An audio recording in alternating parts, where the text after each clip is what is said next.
many years,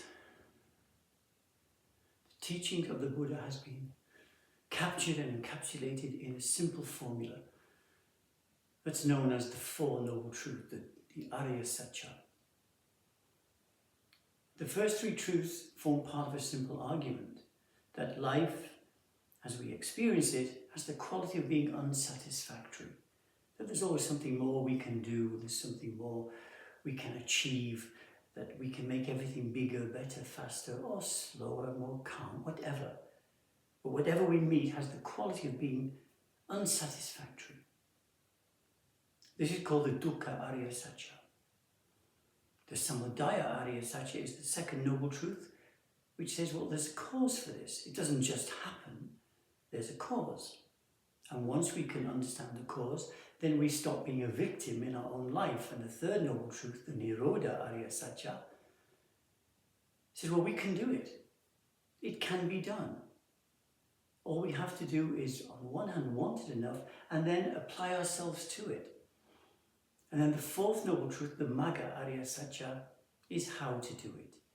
And this is really the gift of the Buddha.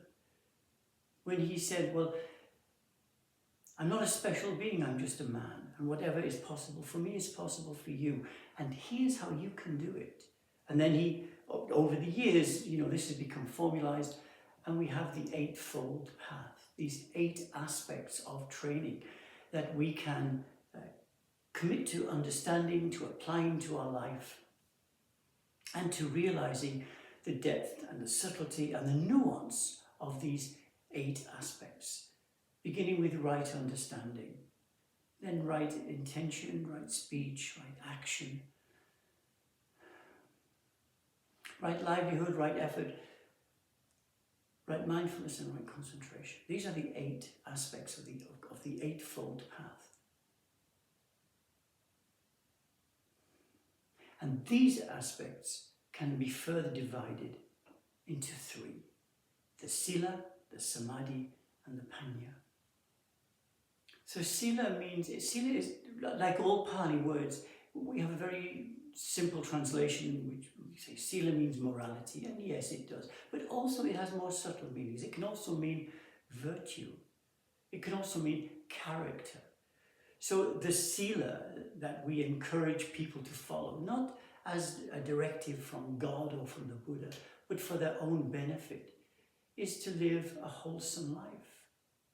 We have right speech, which means to use our speech in a clear and a way that unites beings, that brings harmony to a situation, that doesn't cause further division. So this is called right speech. It is said that the tongue is soft, but it can cut like a sword, and I think we all know that.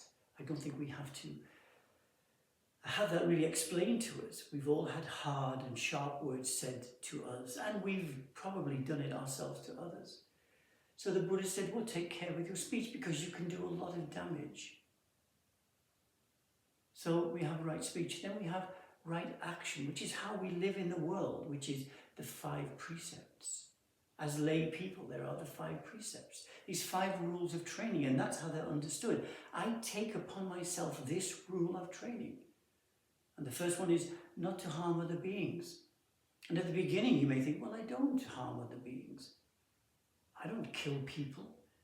I don't kill animals. But I eat meat. And if you are a part of that, then you may not be killing these animals, but you're paying someone else to do it for you. And these are the reflections we have to make in our life. The second one is that we don't take anything that has not been freely given to us. Usually we just say, well, it means not to steal, but we don't steal, but we can manipulate others, perhaps, into giving us what we want, and they don't really want to give it to us, depending on our position in the relationship. The next one is that we won't use our power or our authority, again, to manipulate others, to give us what we want that they may not want to. So it means to treat people with care and consideration. And not only people, but animals too, to treat them with care and consideration. When the heart opens, when the Dharma heart opens, we recognize that all beings want the same thing, human or not. We all want to feel secure in our life. We want to feel comfortable. We want to feel safe. So we have the first three aspects of the Pancha Sila, the 5 precepts. The next one is the opposite of right speech. It's wrong speech. We say, I will refrain from using my speech in cruel and harmful ways. To stop saying unkind things to other people. To take care with the words. Again, it's the opposite side of right speech.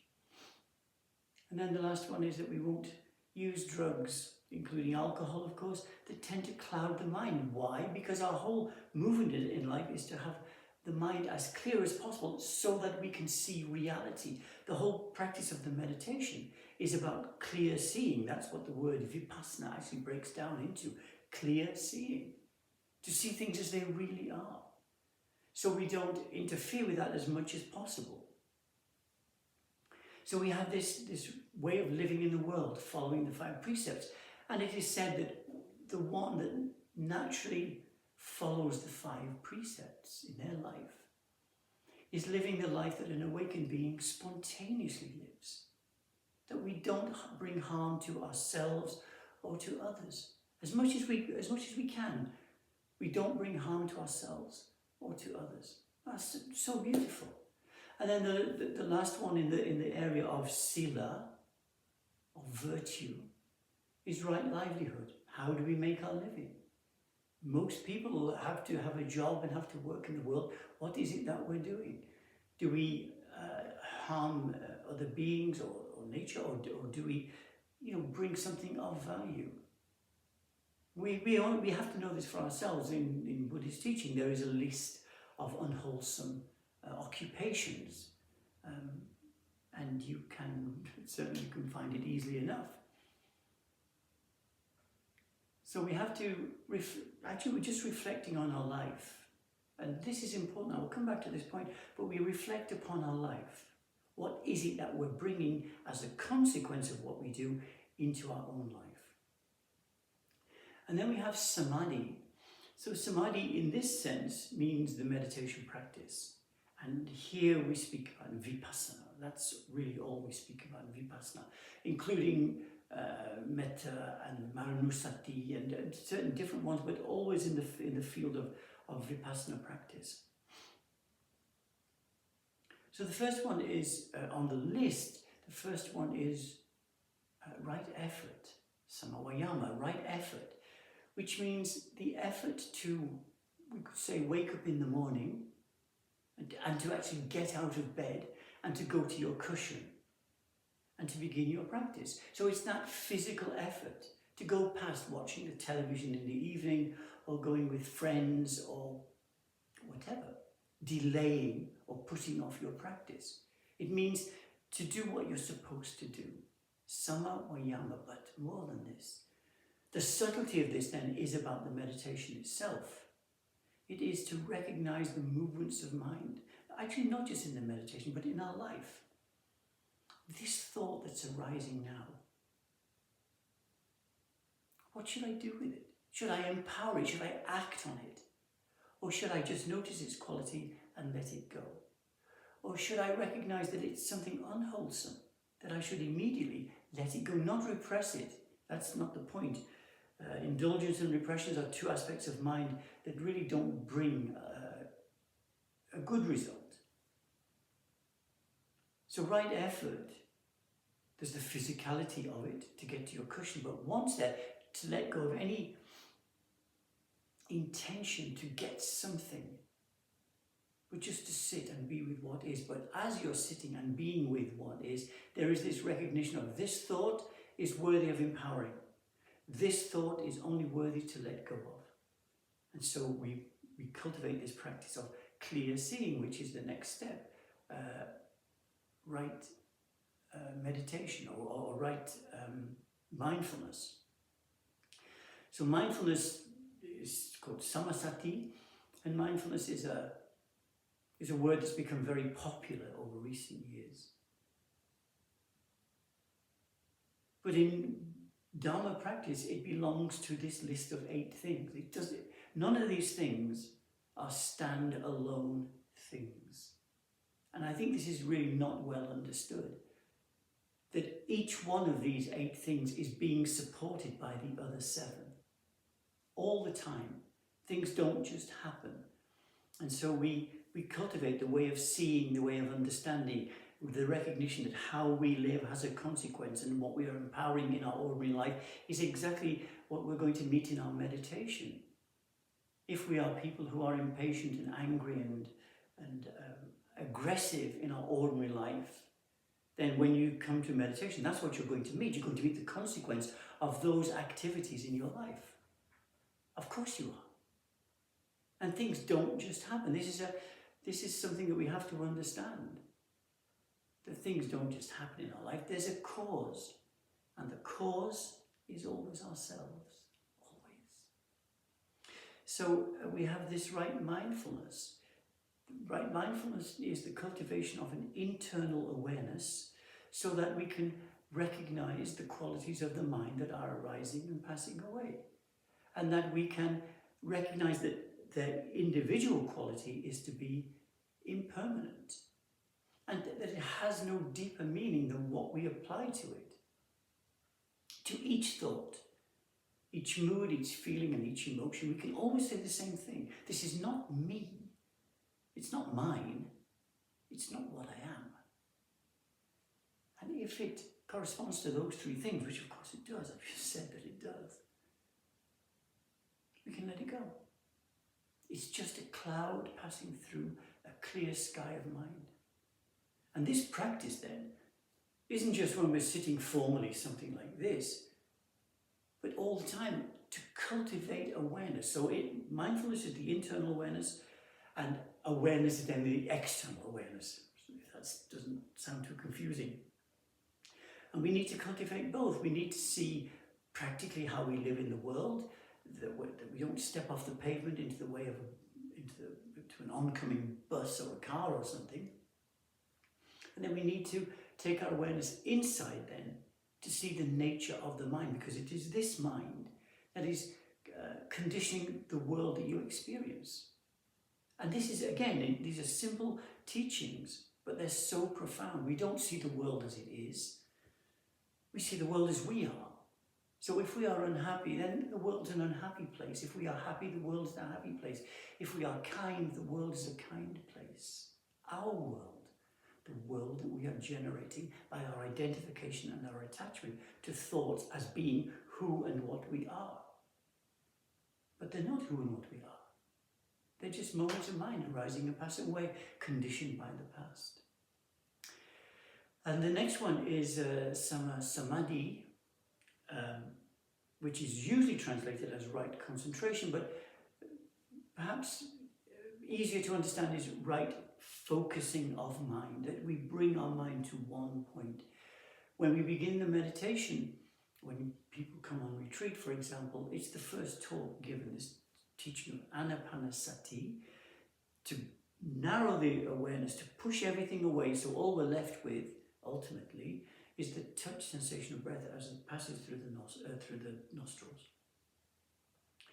Coming out of that is a clarity, is a way that we can see the rest of the process. We can use right effort, we can use right mindfulness. So as I say, none of these things, none of these 3 things and none of the other 3 things of Sila stand alone. This is so important to understand. None of these 3 things stand alone. Right mindfulness, right concentration, and right effort all belong to the cultivation of mind.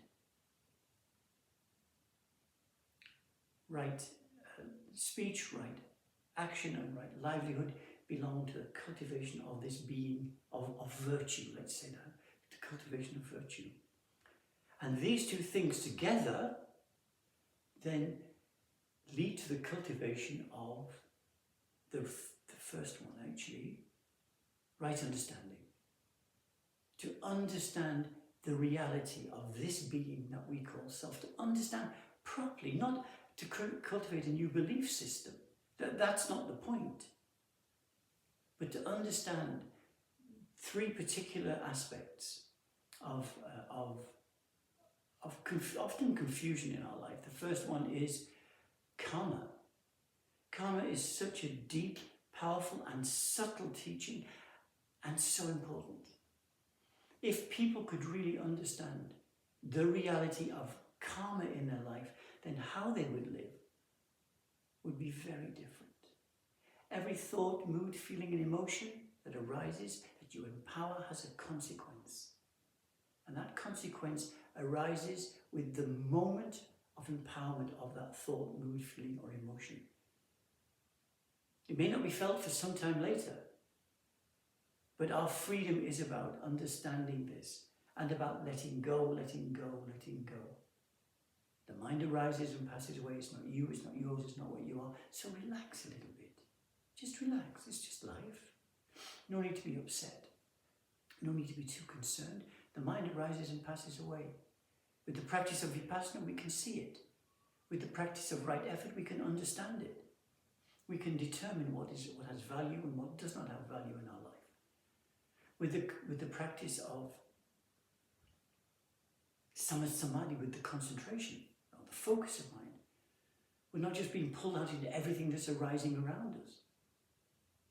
So right understanding is, the first part is karma, to understand karma and its consequence, which is called vipaka. The next one is the Four Noble Truths themselves. This wonderful, superficially very simplistic teaching. Life is unsatisfactory, or our experience of life is that it is unsatisfactory. That experience of unsatisfactoriness has a cause. If we remove the cause, we remove the effect of unsatisfactoriness. Very simple. In fact, who can argue with that? And then how to do it.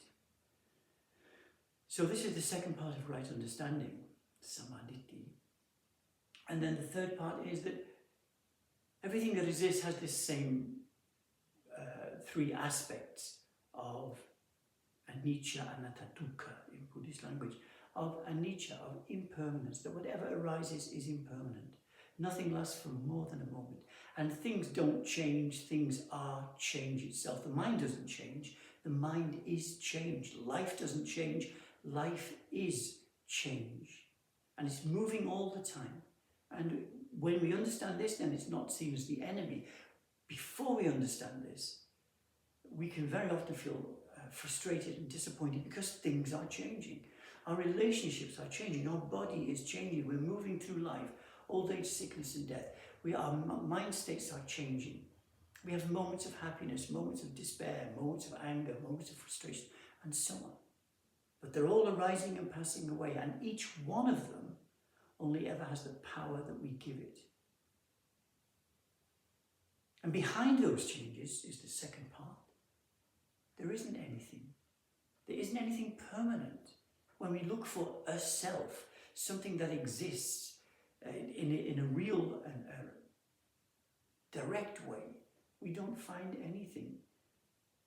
Now the Buddha said this 2,600 years ago, and in all that time, as Dharma practitioners, everyone is looking, is there something that exists in a permanent way?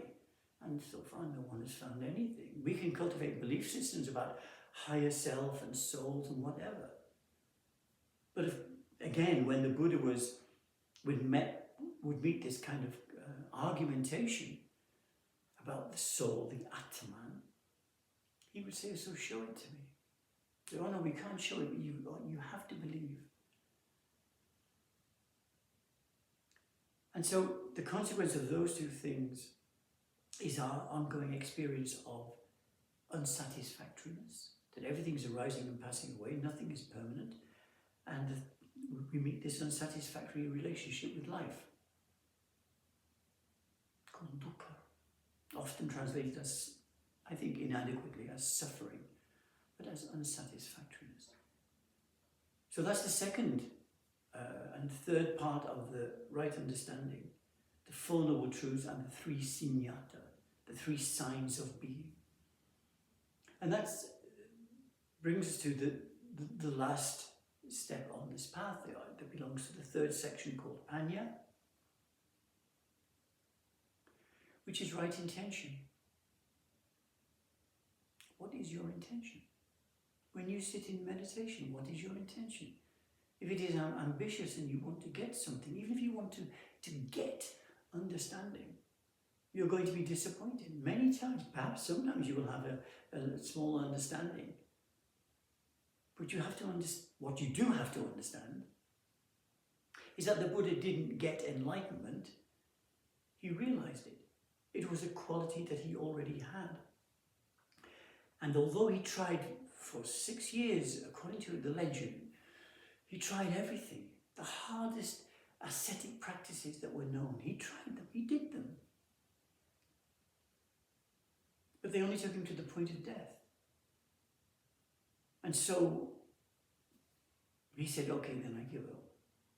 I'm just going to sit quietly. And in that sitting quietly came the awakening. So we say, well, so what is the intention? What is the intention in your sitting practice? But again, what is your intention in life?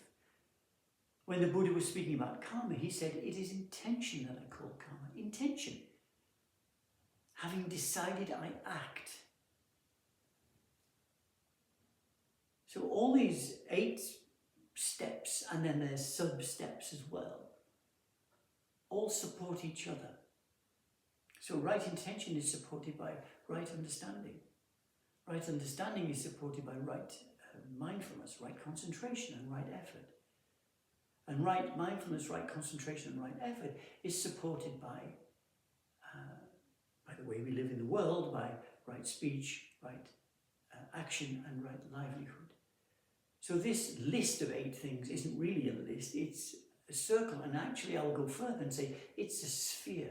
And these things are arising in every moment. In one moment, right understanding is the first part of a thought. The next moment, it's right concentration. The next moment, it's right action. The next, and so on and so on.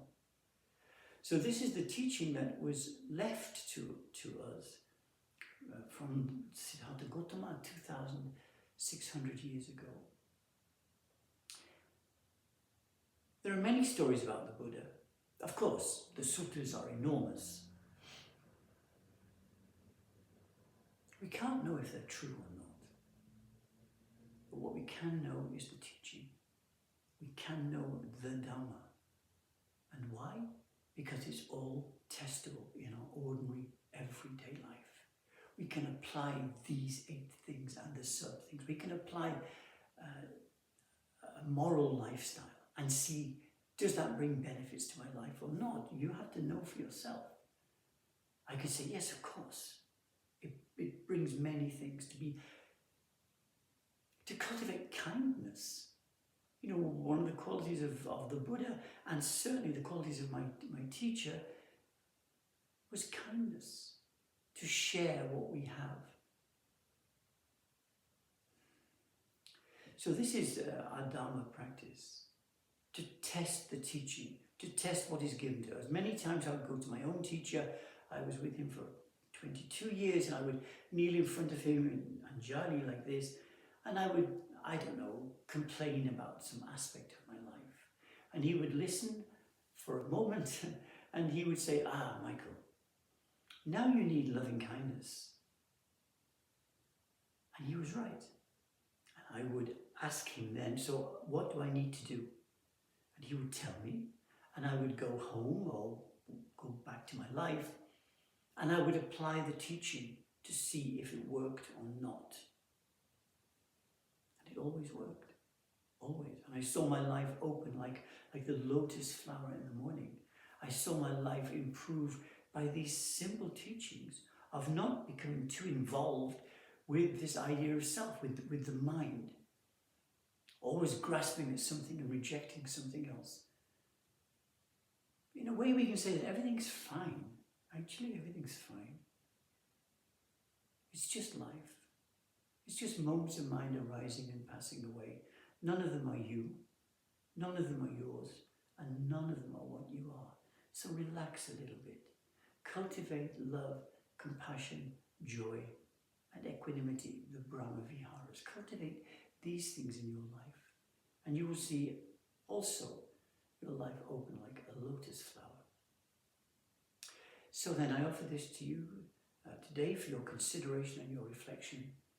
And may you all be well and happy. And I thank you.